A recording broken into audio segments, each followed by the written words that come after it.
ابھی جو یہ بڑا شور ہے چند دن سے عید غدیر کا، اہل تشیع ابھی تک منا رہے ہیں عید غدیر۔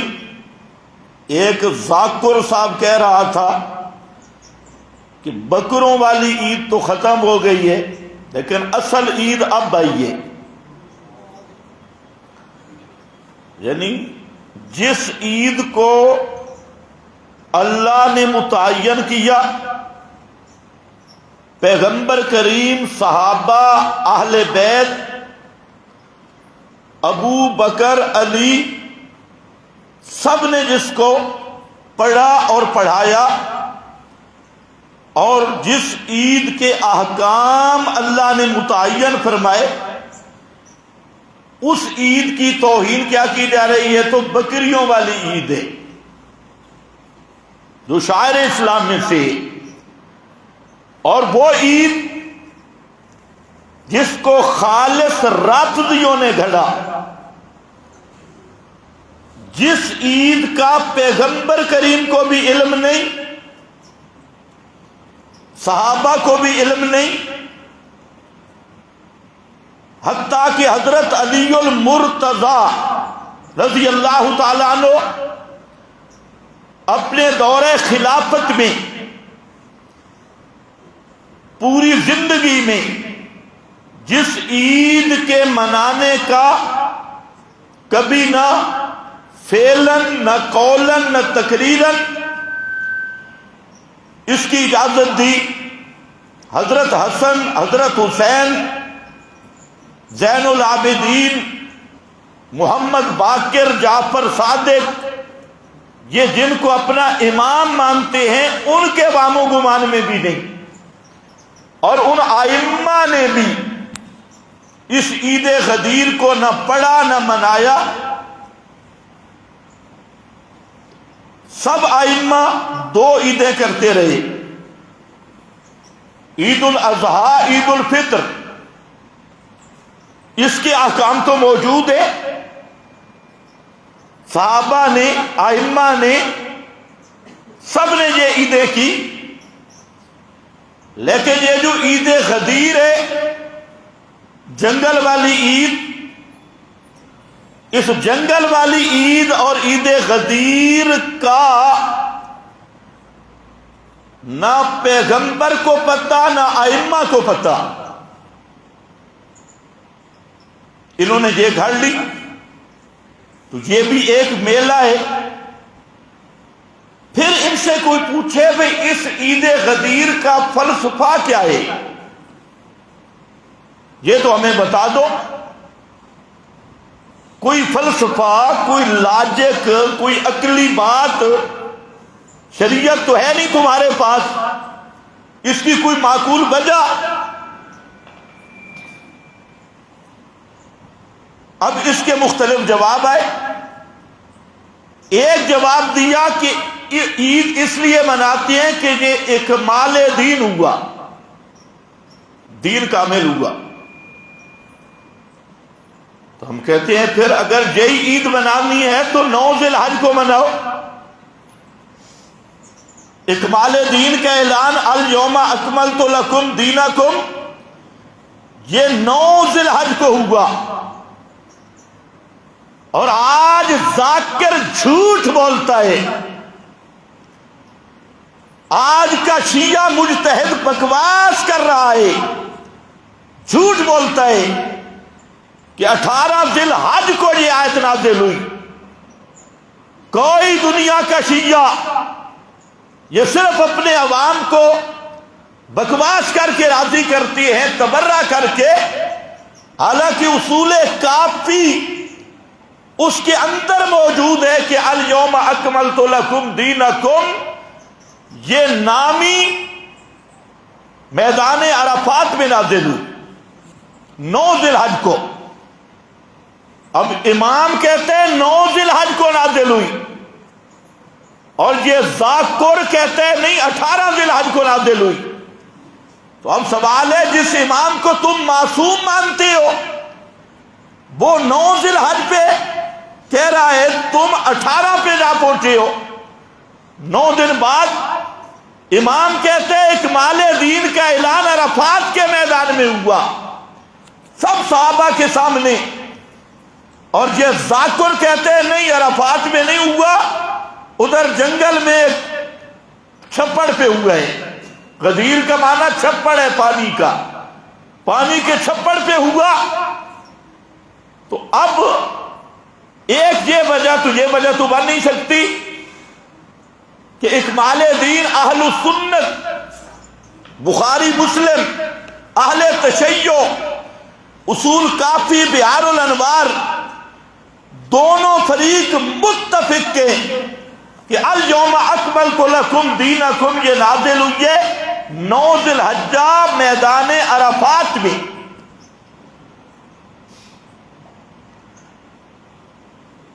پھر ایک مجتہد اٹھا، اس نے کہا ہم عید اس لیے مناتے ہیں، عید غدیر، کہ حضرت علی کی خلافت بالفصل کا اعلان ہوا غدیر خم پہ جا کے. تو میں نے کہا اسی کو ذرا عقل سے سوچ لے، ایمان تو ویسے نہیں، اگر کوئی دماغ ہے، کھوپڑی صحیح ہے، اس پہ ذرا غور کر. ایک طرف تو کہتا ہے کہ امامت یہ اصول دین سے ہے، دین کا اصول ہے، بنیاد ہے، بلکہ یہاں تک لکھا کہ سارے نبی بھی آئے علی کی امامت کا اعلان کرنے کے لیے. پیغمبر کریم کو بار بار اللہ تعالیٰ کی طرف معاذ اللہ جھڑکیاں ملی کہ علی کی امامت کا اعلان کر. تو ایک طرف تو یہ زور ہے کہ سارا جہان امامت علی کے لیے، اور امامت سے مراد یہی ولایت بلا فاصل، خلافت بلا فاصل. اور ادھر دوسرا رخ دیکھ، دین کامل 9 کو ہو گیا، اور جہاں دین کامل ہوا اس کامل دین میں حضرت علی کی خلافت بلا فاصل کا ذکر ہی نہیں کہ حضرت علی وصی و رسول، خلیفتہ بلا فاصل، کامل دین ہو گیا، لیکن کامل دین میں اس کا تذکرہ تک نہیں. یہی وجہ ہے کہ آج یہ زناد کا اگلے پچھلے جمع ہو کر اور قوم سے لکھنؤ تک جمع ہو کر صرف ایک آیت نہیں پیش کر سکتے حضرت علی کی خلافت بلا فاصل پہ. ایک آیت نہیں پیش کر سکتے، ایک حدیث متواتر نہیں لا سکتے، اور ایک حدیث باسند صحیح خبریں واحد نہیں پیش کر سکتے جس کا یہ صریح مفہوم ہو کہ نبی کریم علیہ السلام نے حضرت علی کو اپنے بعد خلیفہ بلا فاصل نامزد کیا، یا حضرت علی کی بیعت لی، یا صحابہ سے عہد لیا کہ میری وفات کے بعد میرا پہلا خلیفہ حضرت علی ہوگا. اس پہ 30 پاروں والے قرآن میں ایک آیت نہیں. ساری دنیا کے ذاکروں مر جاؤ، ملو، اور صرف ایک آیت لاؤ. اگر تم مدعے کی اولاد نہیں تو صرف ایک آیت دکھا دو. اور میرا دعویٰ ہے پورے 30 پاروں والے قرآن میں ایک آیت بھی موجود نہیں، پیغمبر کا فرمان بھی موجود نہیں، اور خود علی المرتضیٰ کا فرمان بھی موجود نہیں. اور کہتے کیا ہیں یہ اصول دین ہے. پھر جب اصول دین پہ پکڑا، اصول دین کا منکر تو کافر ہے. جو اصول دین کا انکار کرے، مثلا ہمارے نزدیک اصول دین کیا ہے؟ توحید ہے. توحید کا منکر کون ہے؟ اصول دین میں ہمارے نزدیک رسالت ہے. رسالت کا منکر کون ہے؟ تیسرا قیامت ہے. قیامت کا منکر کون ہے؟ یہ تین اصول دین، ہم ان کو اصول دین مانتے ہیں: توحید، رسالت اور قیامت۔ اور ہم ڈنکے کی چوٹ پہ کہتے ہیں جو توحید کا منکر ہو وہ بھی کافر، جو رسالت کا منکر ہو وہ بھی کافر، جو قیامت کا منکر ہو وہ بھی کافر۔ ہم کہتے ہیں ذرا تم بھی کہہ کے دکھاؤ کہ جو امامت کا منکر ہو وہ بھی کافر، کہو ذرا، ہم دیکھیں تمہیں، چھپ چھپ کر کہتے ہو، ذرا آؤ اور کہو جو امامت کا منکر ہے وہ کافر ہے، اور تم مرتے مر جاؤ گے نہیں کہو گے۔ اس کی وجہ کہ تمہارے اندر جو معاملہ ہے نا، ایک امام ہے وہ کھڑا ہوتا ہے، مثلا ایک امام ادھر کھڑا ہے اور تمہاری کتابیں کہتی ہے، دوسرا آدمی کھڑا ہو گیا وہ کہتے ہیں امام میں ہوں، مثلا محمد بن حنفیہ ہے، اب فیصلہ کرو محمد بن حنفیہ امام ہے یا زین العابدین امام ہے؟ اور تمہاری کتابیں کہتی ہیں دونوں کا دعویٰ موجود ہے۔ اگر امامت اصول دین سے ہے تو ایک کو پھر کافر ماننا ہوگا، اور محمد بن حنفیہ علی کا بیٹا ہے، ذرا جرأت کر نہ کہ، اور زین العابدین حضرت حسین کا بیٹا ہے، اسی طرح آگے چل کے، اور ایک طبقہ نے مانا کہ ہمارا امام محمد بن حنفیہ ہے، اور انہوں نے کہا کہ مہدی منتظر بھی محمد بن حنفیہ ہے۔ یہ جو ان 12 امامیوں نے تو ابھی تک غار میں بیچارے کو سزا دی ہوئی ہے، غار میں چھپا کر بیٹھی۔ آگے امام محمد باقر کے مقابل اور آدمی آ گیا، امام موسیٰ کاظم کے مقابل ایک اور امام آ گیا۔ تو اب ذرا تم کہتے ہو امامت اصول دین سے ہے، تو پھر یہ تکفیر والی مشین ذرا چلا کے دیکھو، پھر ہم دیکھیں، اور پھر یہ بھی ذہن میں رکھو، حضرت عقیل، کیا نام ہے حضرت مسلم بن عقیل کا نام سنے؟ یہ حضرت حسین کے کیا تھے؟ کزن مسلم بن عقیل۔ تو عقیل کون ہے؟ حضرت کا چچا، حضرت حسین کا جو چچا ہے حضرت علی کا کیا ہوگا؟ بھائی۔ یہ عقیل، حضرت عقیل، کہ ابھی 10 محرم میں مسلم بن عقیل کہو گے، مسلم کی بات میں بات ہے، یہ عقیل جو ہے اس کے بارے میں ذرا اپنی کتابوں کا مطالعہ کر، اس میں کیا لکھا ہے؟ انہوں نے لکھا کہ عقیل حضرت حسین کو چھوڑ گیا، چند پیسوں کی وجہ سے یزید کا حامی بن گیا، یہ شیعوں کی کتابوں میں ہے۔ اب بیٹے کو روئیں گے اور باپ کو یزیدی ہے، حضرت حسین کو چھوڑ کے یزید کے دربار میں چلا گیا۔ تو اگر امامت اصول دین سے ہے تو پھر تو خاندان علی میں ایک بھی تمہارے فتوے سے مسلمان نہیں رہے گا، کہیں حضرت عقیل پہ فتویٰ، کہیں محمد بن حنفیہ پہ فتویٰ، کہیں حضرت زید بن علی پہ فتویٰ، کہیں النفس الزکیہ پہ فتویٰ، کہیں اسماعیل پہ فتویٰ، کہیں اور یہ جتنے حضرات آ رہے ہیں ان پہ فتویٰ۔ تو پھر جس ذریت کے نام پہ تم نے دکانیں چمکائیں، بے ایمانوں، اس ذریت کو تو تم مسلمان ماننے کے لیے تیار نہیں۔ اچھا، یہ تھوڑی مشکل بات آ گئی، اب آگے چلو۔ امامت اصول دین میں سے دین مکمل ہو گیا 9 کو، تو غدیر خم، پانی والے چھپڑ 18 پہ پھر کیسے عید پھر 9 کو مناؤ؟ اچھا، پھر ہم پوچھتے ہیں بھئی حضرت علی کی خلافت کا اعلان ہوا، خلافت بلا فاصل کا، امامت کا، غدیر خم پہ، بتاؤ وہ قرآن میں ہے یا حدیث میں؟ بھئی اللہ کی طرف سے اعلان ہوا ہے نا، قرآن میں ہونا چاہیے یا کوئی اور سورسز بھی ہیں؟ تو 30 پارے خالی ہے۔ اچھا حدیث کہتے ہیں ایک حدیث میں ہوا ہے، ہم کہتے ہیں چلو وہ پیش کر دو۔ حدیث شرط تو ہے متواتر، چلو تمہاری روایت پہ تمہاری رعایت کر لیتی ہے کہ ایسی حدیث لاؤ کہ پیغمبر فرمائے میرے بعد خلیفہ علی ہے اور خلیفہ بھی بلا فصل ہے۔ وہ کون سی حدیث ہے؟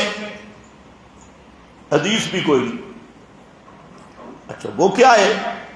من کنت مولا ہو فعلی مولا ہو۔ بھئی مولا کا معنی خلیفہ بلا فصل ہے، تو اب اسی روایت کو حل کر لو، من کنت مولا، جس کا میں مولا، تو پیغمبر خلیفہ بلا فصل ہوتا ہے۔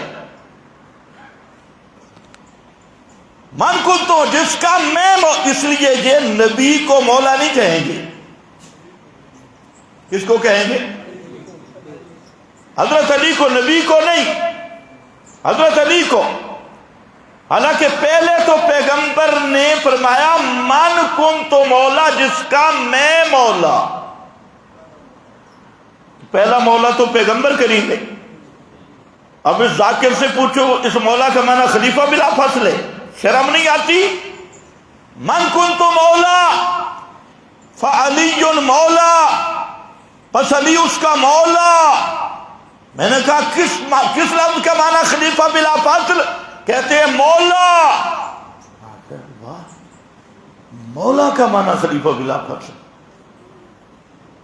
تو قرآن نے کہا ان اللہ ہوا مولا ہو وجبریل وصالح المومنین، اللہ بھی مولا، جبریل بھی مولا، کہ سارے مومن بھی مولا۔ سارے مومن بھی کیا ہے؟ سارے مومن بھی مولا۔ ان اللہ ہوگا مولا۔ اب ذرا کر مولا اللہ کس کا خلیفہ بلا فصل ہے؟ بھائی یہ جو ملنگ تمہیں بتاتے ہیں مولا کا معنی خلیفہ بلا فصل، تو اللہ مولا ہے، جبریل مولا ہے، جبریل بھی خلیفہ بلا فصل، بصالح اور ہر مومن مولا، تم بھی مولا۔ اس لیے یہ خود کہتے ہیں مولانا فلاں صاحب، مولانا فلاں صاحب۔ تو اب ذرا معنی کرنا، اب تجھے مولا کا معنی بھی سمجھ آئے تاکہ تیرا دولا بھی نکل جائے۔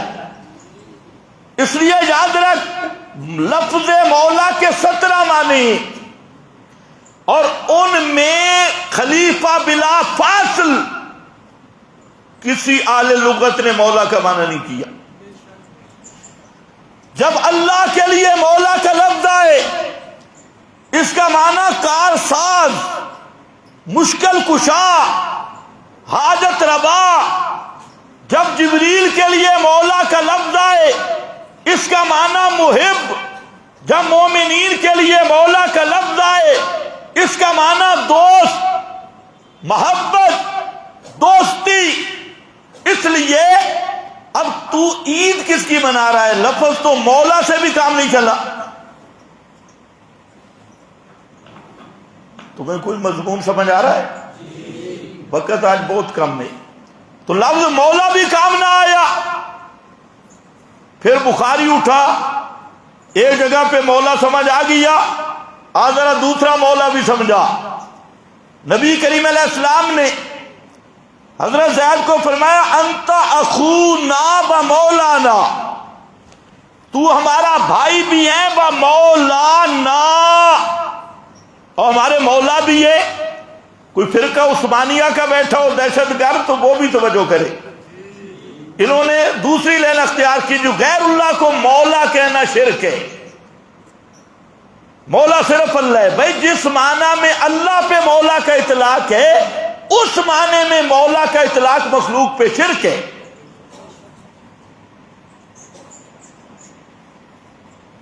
توجہ ہے نا؟ صرف لفظ کے اطلاق کی بات نہیں ہوتی، کوئی حقیقت بھی ہے۔ خیر، تو لفظ جہاں بھی نہیں بنا، تو اکمال دین والی بات بھی ہو گئی. تو خلافت علی جی لفظ مولا تو وہاں تو اعلان ہوا ہی نہیں, اور جہاں وہ وہاں جو اعلان ہوا وہ تو بتاتے ہی نہیں, بتا سکتے ہی نہیں. وہاں پر اعلان تو یہ ہوا انما انا بشر ایھا الناس, یہ غدیر خم پہ اعلان ہوا. ایھا الناس, اے لوگو میں محمد مصطفیٰ بشر ہوں. یہاں تو پیغمبر بشریت کا اعلان کر رہے ہیں, اور تیری سب کتابیں لکھی ہیں نبی پاک نور ہے, بشر نہیں. یہ جو ہمارے بے رے نے عقیدہ لیا ہے انہوں نے بھی انہی سے لیا ہے. وہ تو کہ الائمۃ من نور اللہ, پیغمبر کریم حقیقتاً بشر نہیں, یہ رافضیوں کا عقیدہ ہے, ان کی سب کتابوں میں لکھا ہے. اور غدیر والی حدیث کیا کہتی ہے؟ انما انا بشر. آج کچھ رضا خانیوں نے بھی غدیر عید منانی شروع کی, ان کو بھی سنو. اگر بچا سکتے ہو تو پہلا اعلان غدیر کا انما انا بشر, کہ پکی بات ہے لوگوں میں محمد بشر ہوں. اور آگے اگلا لفظ بڑا سخت ہے, اس لیے یہ ٹکڑا پڑھتے ہیں, پوری حدیث نہیں. یوشک ان یاتینی رسول ربی فاجیبا, ان قریب اللہ کا فرشتہ آئے گا میری روح لینے کے لیے. میری للڑ بھی خیال کر لیں, میری, یہ تو کہتے ہیں روح نکلی نہیں, انبیاء کی روح نکلتی نہیں. یہ جو اپنے آپ کو کہتے ہیں حیاتڑ, للڑ بدتی, یہ تو کہتے ہیں جی انبیاء کی ارواح نکلتی نہیں. جیسے ڈھکن, جیسے چراغ ہو اور برتن میں رکھ کے اوپر ڈھکن دیا جائے, روشنی اندر سمٹ جاتی ہے, اس طرح انبیاء کی ارواح وہ دل میں سکیر دی جاتی ہے, سمٹا دی جاتی ہے. تو جہاں پیغمبر غدیر پہ کہہ رہے ہیں یوشک ان یاتینی رسول ربی, ان قریب آ جائے گا مجھ پر بھی رسول ربی. وجہ بیان کی اس لیے کہ میں بشر ہوں, مجھ پہ بھی موت اسی طرح آئے گی جیسے بشر پہ موت آتی ہے. مجھے بھی موت آئے گی, اور یہ موت ہر فرد بشر کے لیے موت کی حقیقت ایک ہے. اسی لیے آپ نے تمہید باندھی انما انا بشر, پھر اپنی موت کا تذکرہ کیا, اور موت کا تذکرہ اسی صورت میں کہ اللہ کا فرشتہ آئے میری روح کو لینے کے لیے. فاجیب, پس میں قبول کروں. اور ساتھ فرمایا تعلم الفرائض, اے لوگو مسئلے مجھ سے پوچھ لو, فرائض مجھ سے سیکھ لو, مسئلے پوچھ لو, مناسک پوچھ لو, اس لیے کہ میں محمد پہ بھی موت آ گئی تو نہ تمہاری سن سکتا ہوں نہ مسئلہ بتا سکتا ہوں.